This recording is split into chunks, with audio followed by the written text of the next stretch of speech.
nuestro querido Rafael Hernández, que no sé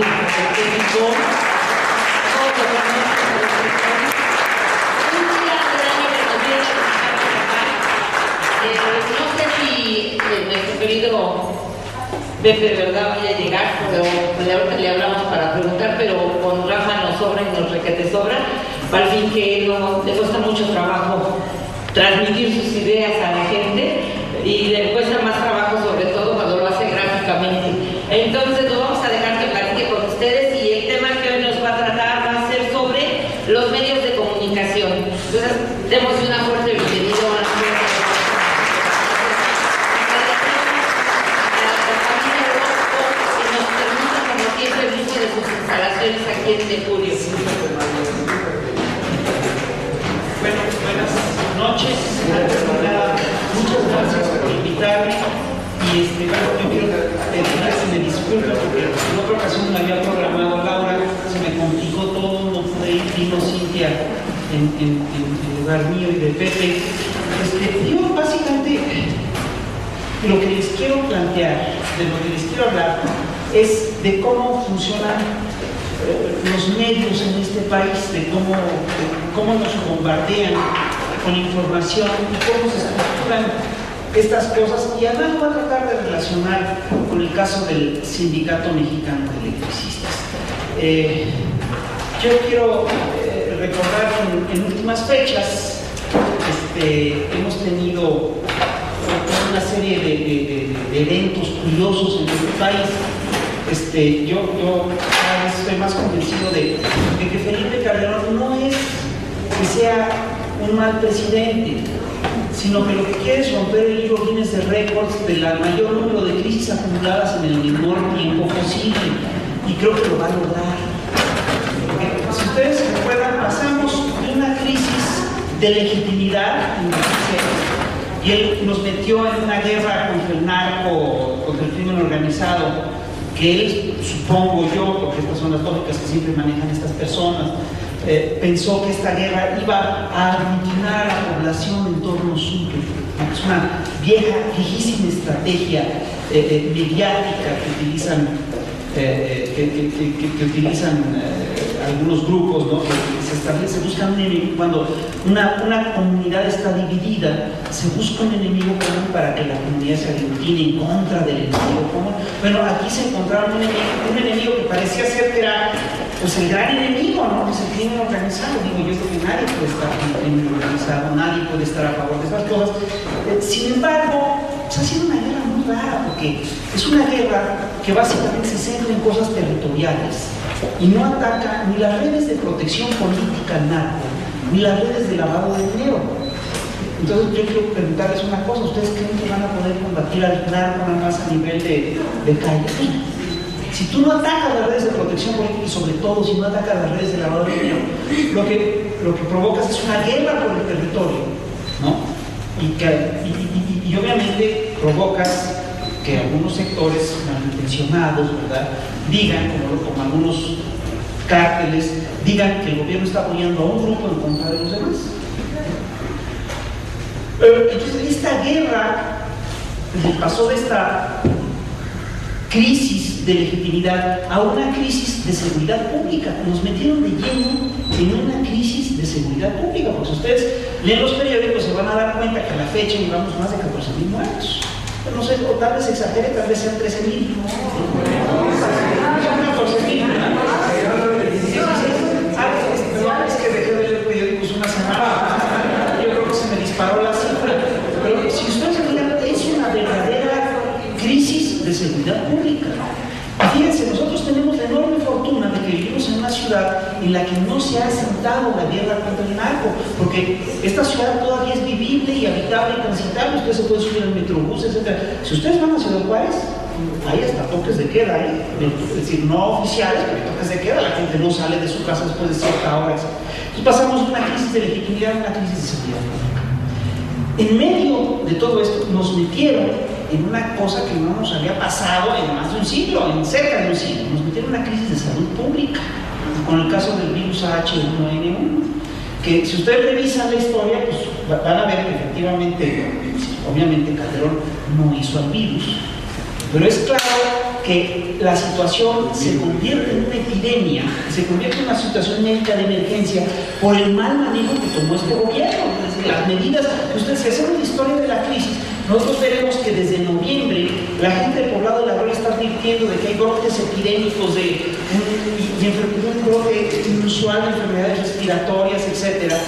El gobierno no hizo caso. Entonces dejó que creciera el bicho y pasaron dos cosas. El mal estado del sistema de salud de México distorsionó la información sobre el virus, hizo creer que era mucho más letal y mucho más contagioso de lo que realmente era, y nos metieron una alarma y nos recluyó a todos en las casas durante 2 semanas. Es una barbaridad lo que hicieron, ¿no?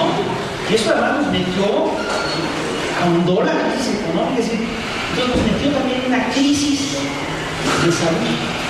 Por si esto fuera poco, es claro que el gobierno actual, el señor Calderón, se impuso en la presidencia de la República en 2006, básicamente para perpetuar un modelo económico. Y resulta que a mediados del 2008 el modelo económico entró en crisis. Además, no una crisis pequeña, es una crisis profunda, una crisis global, y es una crisis que, a pesar de todo lo que se ha dicho, amenaza con durar muchos años. Nos dijeron que iba a ser una crisis pequeña, que no nos preocupáramos, y han estado manejando la bolsa y los dineros de la ciudadanía de manera muy hábil para darle alivio a las bolsas de valores de México y del mundo, pero básicamente lo que han hecho es crear burbujas especulativas que no resuelven el problema, sino que al contrario lo van a ahondar a largo plazo. Nos dicen los economistas de Calderón que Calderón no hizo la crisis. En eso tiene toda la razón. Esta sí fue una crisis global, vino de fuera, pero lo que es un hecho es que la actitud del gobierno de México, el cómo enfrentó el gobierno mexicano esta crisis, sí definitivamente ahondó el problema y lo ahondó de manera grave. El Nobel Stiglitz, Joseph Stiglitz, hace poco dijo que México tuvo uno de los peores manejos ante la crisis. Por suerte, ya lo corrigieron nuestras autoridades mexicanas y le dijeron al Nobel que él no sabía nada, que él no entendía nada, que se pusiera a leer, ¿no? Cuando nosotros revisamos la acción del gobierno de Calderón, nosotros creemos que el que debería de leer es él, ¿no?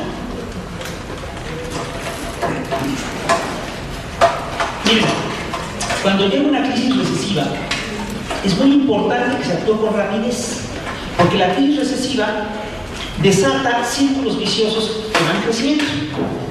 Una empresa despide a 1000 trabajadores, esos 1000 trabajadores dejan de consumir, provocan que otra empresa quiebre, se despiden otros 500 trabajadores, 1500 trabajadores que dejan de consumir provocan que otra empresa quiebran otros 2000, despiden otros 2000 trabajadores. Es un círculo vicioso muy grande y obviamente importa mucho atacar rápido la crisis, tomar medidas lo más rápido posible, y las medidas además ya las conocemos, son básicamente consisten en invertir en infraestructura, detener la inflación, apoyar salarios, reactivar el mercado interno, etcétera, etcétera, etcétera. Y esto es exactamente lo que Calderón no hizo. Cuando llegó la crisis, Calderón se portó como un verdadero macho de película mexicana, ¿no?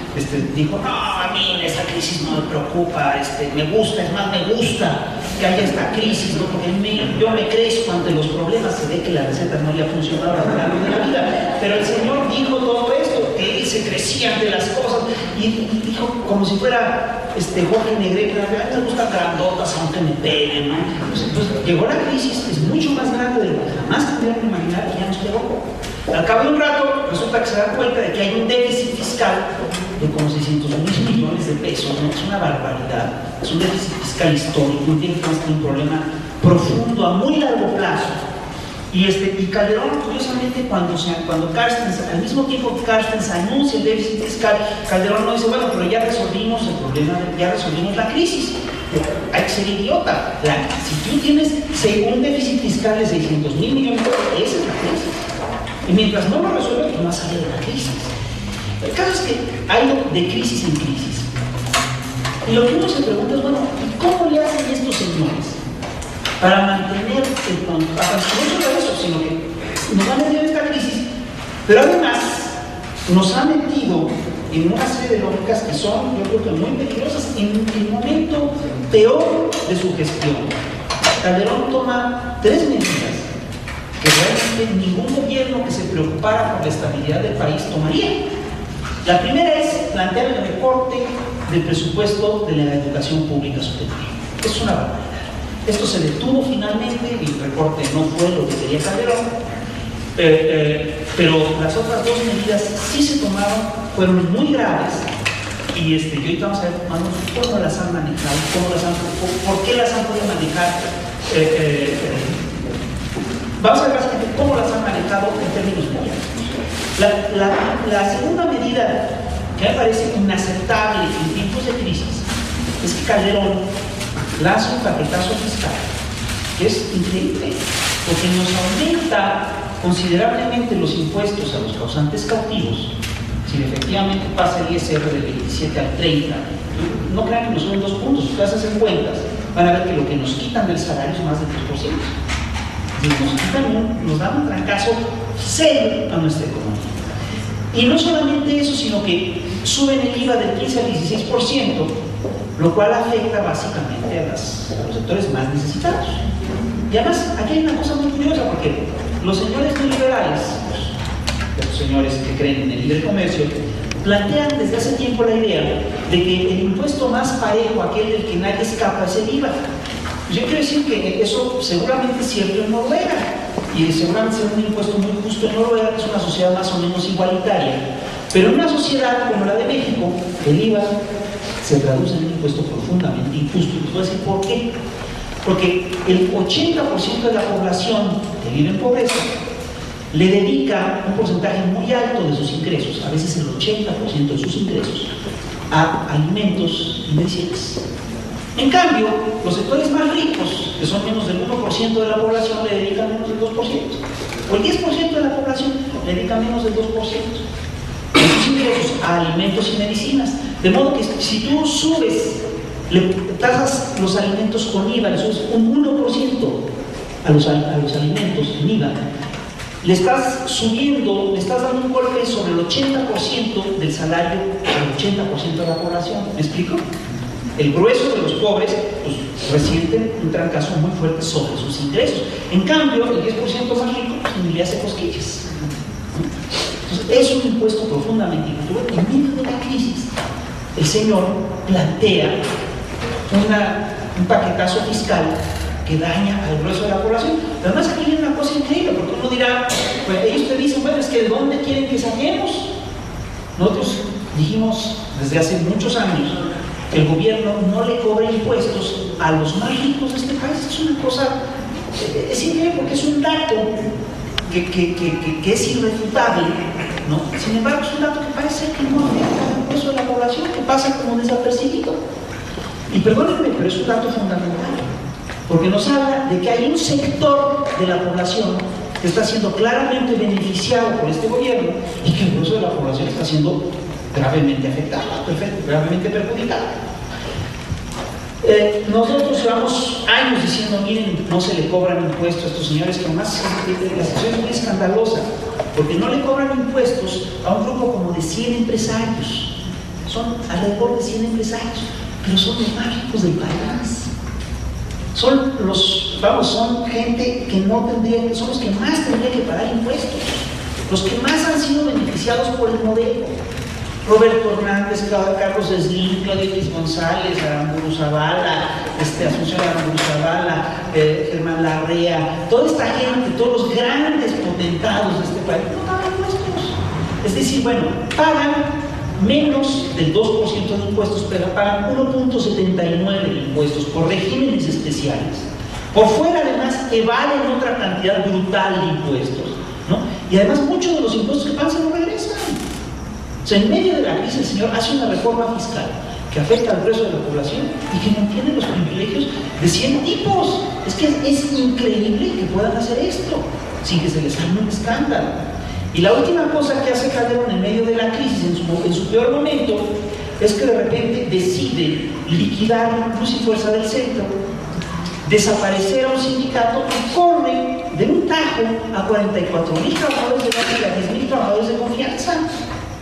Perdónenme, Esto en un